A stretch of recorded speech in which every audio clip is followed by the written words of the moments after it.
Depuis maintenant plusieurs années, l'association Parents Autrement Tahiti participe à la journée de la non-violence éducative. Et justement, pour nous en parler, nous accueillons Sarah Aline, qui est notre invitée ce soir. Sarah Aline Yorana. Yorana. Alors, pour ceux qui ne connaissent encore pas le concept, qu'est-ce que c'est que la non-violence éducative? En fait, c'est tout ce qui va aller pour justement trouver des solutions par rapport aux violences éducatives.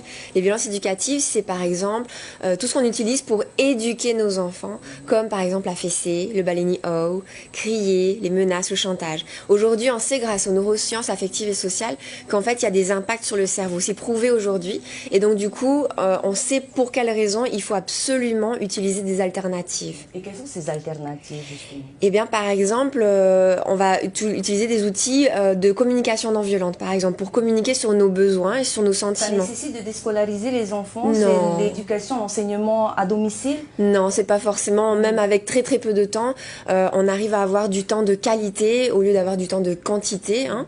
Et puis, on va avoir aussi des outils pour avoir des alternatives à la punition, par exemple. Vraiment, on va co-construire un cadre parce que ça veut pas dire aussi laisser tout faire aux enfants.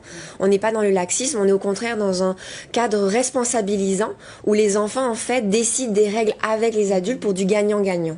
Cela nécessite forcément d'avoir du temps. Comment est-ce qu'on peut faire avec les deux parents qui travaillent? Je pense que oui, ça prend du temps, mais finalement, au final, on y gagne parce que des disputes à répétition tous les jours, ça prend du temps. Donc il vaut mieux parfois prendre 10-15 minutes avec son enfant pour vraiment aller en profondeur, plutôt que d'aller répéter des situations conflictuelles tous les jours. Alors vous avez monté l'association en 2013. Aujourd'hui, 7 ans, 8 ans après, le concept attire. Vous avez... des personnes qui vous ont rejoint? Oh oui, beaucoup, parce que beaucoup de parents prennent conscience que finalement, eux, ils ont peut-être vécu ça, mais qu'ils ne sont pas obligés de reproduire.